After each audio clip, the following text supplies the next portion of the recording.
welcome. This is Impact 2024, our continuing conversation where we talk about all types of topics from race, religion, current events, everything that you can think of. And as we always do here, we ask that you participate. You type your questions and your comments into the comment section. This is a conversation. And so we ask that you feel free to put in what you want to put in, and we will address your comments. We will address your questions. We will address whatever you put in because this is a conversation. And as we do, we hop right into these particular topics. Sometimes we have topics and they seem a little bit gossipy. It's current events, but it seems gossipy. Like we just reporting or talking about the stuff that goes on, the salacious stuff that's going on out here in the world. You could say that about what we're about to talk about. And sometimes we have guests here. Sometimes we have topics where guests don't want to participate as much. They don't. Some of these topics are a little sticky, and people are less likely to want to give their opinions out in a public space. And today is one of those days where we had some turn downs. So we'll just go through it, and you can put in your input and your participation into this as well. So this is, like I said, it's a double fold. One, it's going to seem like we're being gossipy when we're not. And two, recall that this is a topic that there were some people who turned down. So let's go. Just recently, it was reported that a woman who interviewed for the position of pastor at an historically Black church in New York, a famous historically Black church in New York, and I'm going to go ahead and not say their name. You can look it up if you want to. But this woman was an associate pastor, a senior pastor. The head pastor ended up stepping down, and she was not chosen to be one of the 5 finalists to be interviewed for the pastoral position, for the senior for senior pastor or for pastor. So what this lady is, she's suing, and what is she suing for? Gender discrimination. She is saying that the selection committee made a decision that they were not going to pick a woman, and a woman would not be able to lead this particular church. And so she's suing for gender discrimination. Now she has some stats behind her. She's an associate professor of theology and African American religion at Yale, Yale's Divinity School. She's a former, like I said, she's a former assistant minister. And she's not, it's the best way to say this. She's not young, really young. So she's a little bit seasoned. She's not older, but it's not like she's 20. So she has years behind her. Now, the church's response was, no, it wasn't gender discrimination. We had 40 different candidates come through. We don't discriminate on age, gender, race, all blah, blah, blah, blah, blah. But we just had some other people who were more qualified, and she just didn't hit the 5 finalists. And so again, this young lady is suing the church for gender discrimination. She's suing the church because she feels like she should have been one of the 5 candidates, and she was not chosen. Not that she was not chosen to be a pastor, but she wasn't chosen to be one of the 5 finalist candidates. Now, most of us will just sit here and be like, well, why would you jump to that conclusion?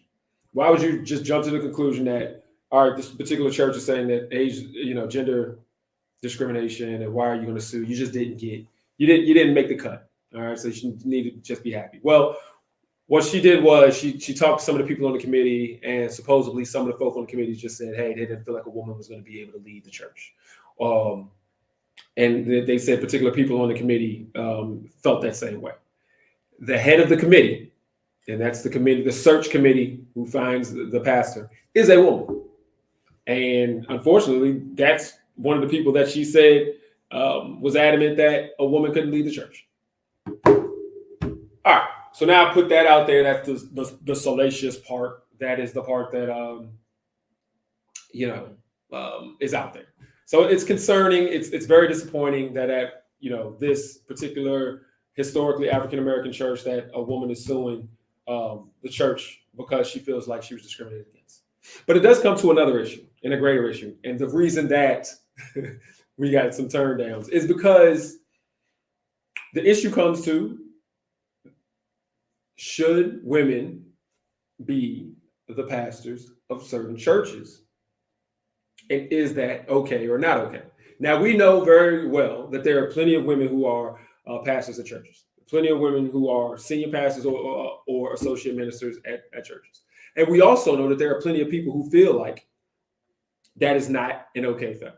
There are plenty of people who sit back and they look at the Bible and they look at some of the verses in the Bible, especially those that reference women in churches not talking, being seen, but do not listen to them or do not fall under their leadership.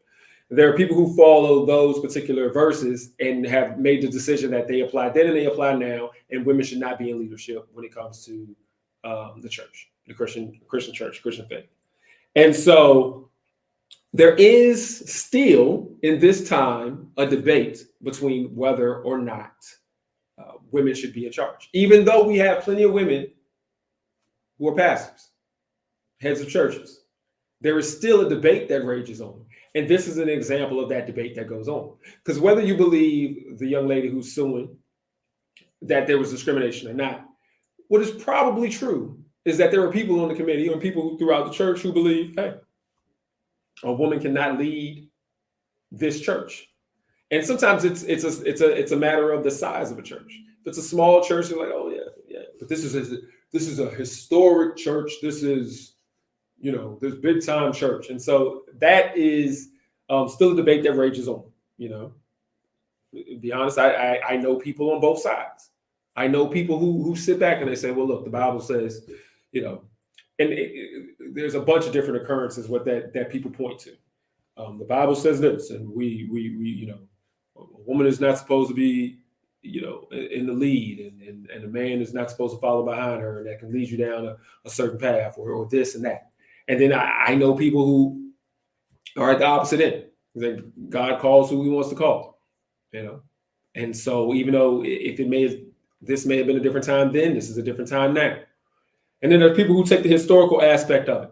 The reality of the matter is, back in the day, women didn't go to school, or women weren't allowed to go to school. Women really weren't supposed to be taught how to read and write.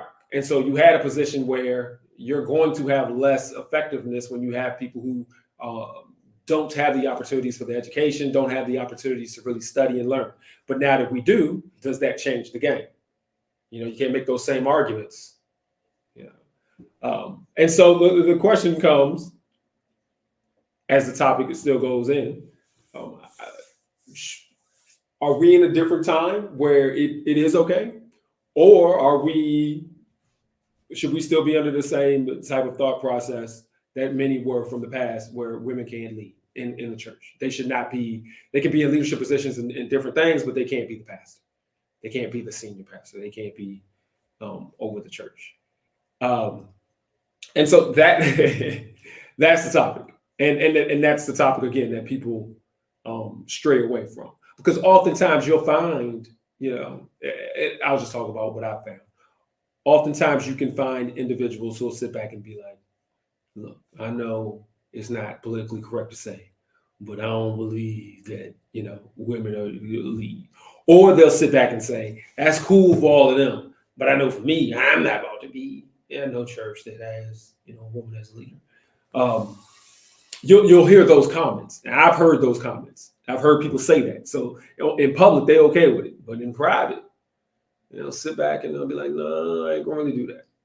And so, what is the responsibility there? Is it to sit back and have that conversation and say, well, why do you feel this way? You're wrong with how you feel, or it's okay to feel that way, or that's kind of where we are as a group and as a society. Now, I think I've seen some great leaders of churches. And when I say leaders of churches, because different positions, I'm not just talking about the pastors, but I've seen some great leaders in churches of both genders. So women who lead, men who lead. But again, you can definitely use the Bible in defense of your opinion, one way or the other, because you can look at the women of the Bible, and you can look, depending on whoever you want to choose, and you can look at different women of the Bible, and you can say, well, look, God clearly set it up where women would be leaders and in charge. Otherwise, why would they highlight often and over again through the Bible women who are leading? And then you can sit back and you manipulate the Bible in the other way, and you can say, but it says this about this verse, and this is how this verse. I'm gonna be honest with you. I believe that women can lead. I believe that women can be pastors. I, however, have not had a woman pastor over me, because I haven't had a bunch of pastors that I've had over me. So I can talk from a point of where I believe, and yes, but I can't talk from a point of I've never had a senior pastor. I've had associate ministers and everything like that. But I truly believe in all of my heart, and based on the historical aspect of looking at the Bible and where we are now, that I think that it was basically of the time. The same thing about eating pork in the Bible and different things. At the end of the day, they couldn't refrigerate stuff. They couldn't cook it the same way. So some of the things that we were there, it was said don't eat then, is because it wasn't safe to eat then. But now it is safer for us to eat. We can keep pork overnight if we want to. So if you choose to eat it, you can eat it safely, and it won't, give you rigor mortis, or I think that's the one, or whatever the disease is that if you have pork overnight in the wrong setting. I think it's a timing thing. And so if we were being restrictive and oppressive to women back in the day, then that does lead to why it would be difficult for them to lead. But now in a different environment, not that everything is great and hunky-dory, we still have a lot of improvement to do. But now in this environment, I think it's our responsibility and our time to understand that those particular barriers to leadership are now gone, and women can lead and should lead if God calls them to be the leader. And so in this situation, I think it's sad. We don't know. We don't know whether or not she's correct in the fact that they didn't choose her because she was a woman, and we don't know if she's incorrect and she's just sad because she wasn't chosen. But either way, I think that this is an opportunity to open up that conversation and have an understanding of what position we should be in as far as do we think women should be able to lead. Comment. I believe that they misconstrued the actual audience of that time versus the current time. Oh, I think that's a good point. And that I think that is why, Reverend Cox, that's one of the reasons why people need to come to Thursday Thirst and listen to what is being said. Because oftentimes I think, and I agree with you, I think that they misconstrue the audience. You need to understand the audience in the context of what is going on in the Bible, and don't just try to take those verses and manipulate them to your own devices. And so if you don't understand the story, if you don't understand who's speaking, who is being spoken to in the context of what's being spoken to, I think that sometimes that leads you down a false path. And I think that that's what you're saying right here, is that, people are just using verses and using stories, and they don't know what they're talking about. And so, yeah, you can manipulate it. And again, that goes back to the point of what I'm saying. If we're sitting back and we're talking about an age and a time where people don't respect women, where women don't get to have education and read and write and do all these things, they don't have rights, it's going to be hard to have one of them be the leader of your church. It's going to be hard to lead men and women if you don't even have the rights to do anything. You can't make any transactions. You can't do anything. You can't be out in public unless you have a man that covers you. And so it would be difficult.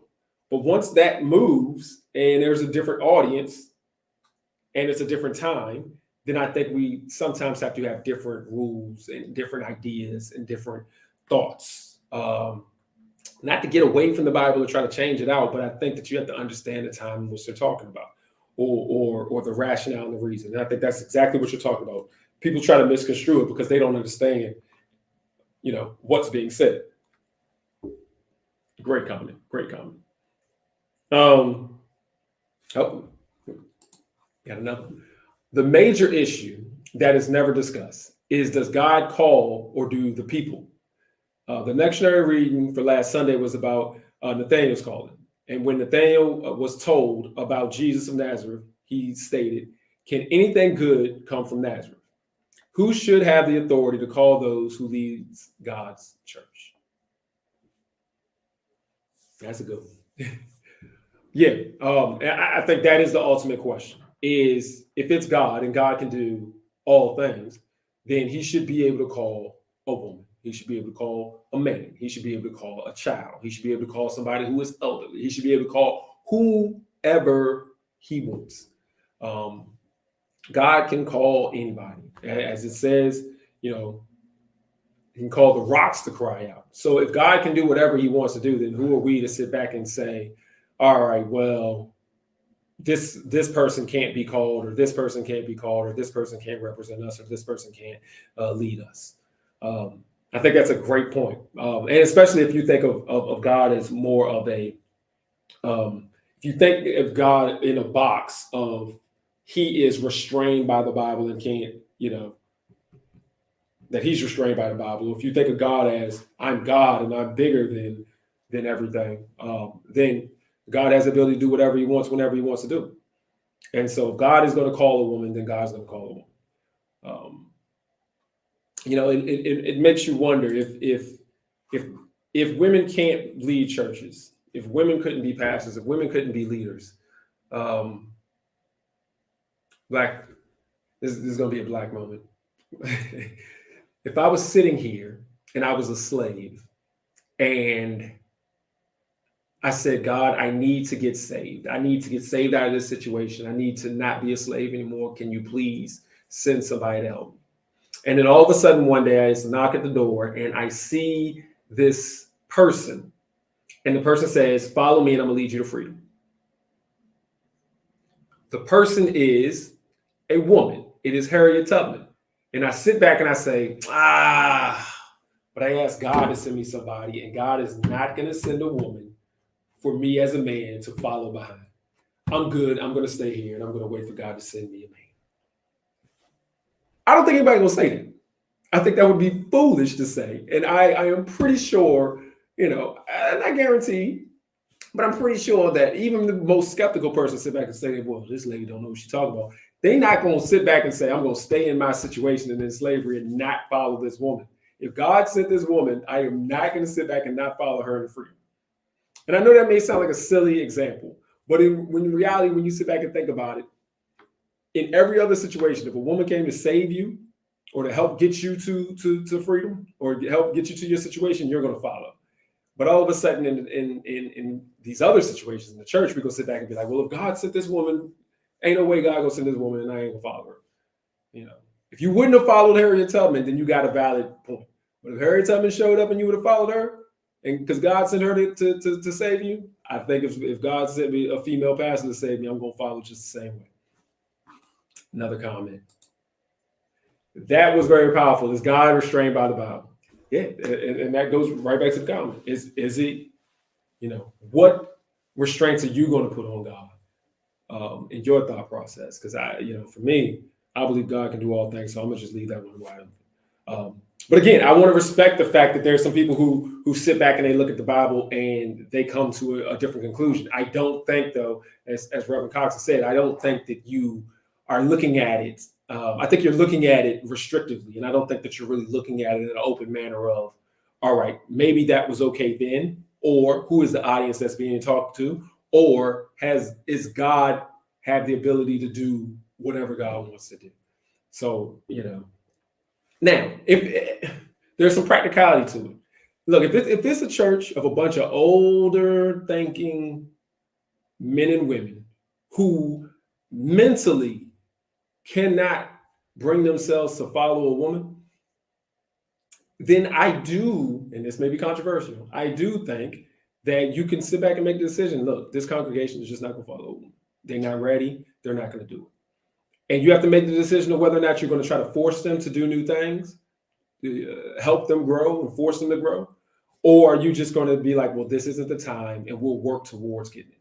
that is a real conversation to have. And that is a conversation that should be respected. I know sometimes we just want to push people into to being modernized or push people into doing the right thing. But I do think there also is space to ease people into the right thing sometimes. The reality of the matter is, if I got a church full of 100 people who believe in God, who are, working towards their salvation, and they just aren't ready to have a woman be a leader, to sit back and try to force that on them may not be the right thing to do. Because I'd rather have them stay and maybe not have the best leadership that they could have than to have them just go to the wayside because I put too much on you at that particular time, if that makes sense.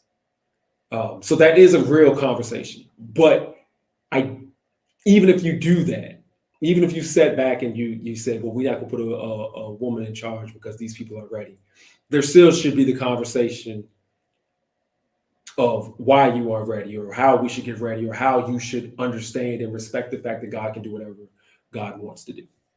And God can bring whoever God wants to bring. So I think those conversations should still be had. So even if you're not ready at the time, I think the conversations should still be there to get you ready. And even if you'll never be ready, you stuck in your ways, that conversation should still be there so that you can understand and respect others who may lead. The woman may not be able to lead you, but don't stop her from being able to lead somebody else. I think that's the least. I think that's the least that we can do. And so that's the most dangerous conversation. I don't bemoan anybody who has that conversation, but don't try to restrict them from leading anybody. She may not be able to lead you, but she may be able to lead a bunch of other people that may be able to do greater things than you ever could have done. There was a time when Blacks were not allowed to pastor churches themselves. There are some Blacks who have a problem with Black leadership. That is very true. That is very true, even to this day. It's some of us who are conditioned so much to the fact that we can't lead. Or even if we do lead, we have to have a non-Black leader over that leader. And you can see that a lot of the where, at the end of the day, you may be the leader in here, but you're not the ultimate leader, or you're not, And there's people who are stuck in that way. So I think that you're right. There was a time when Black people aren't able to lead. And there's still people. There's still people who are conditioned to think that.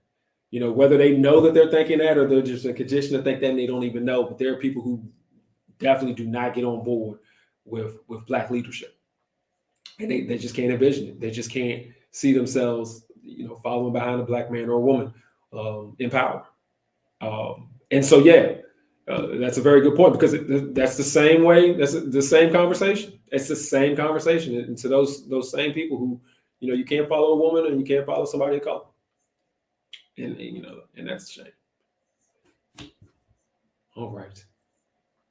Look, listen, that was a tight topic in the sense, you got to be brave to put out your comments out there, or you got to be brave to put out your opinions out there sometimes.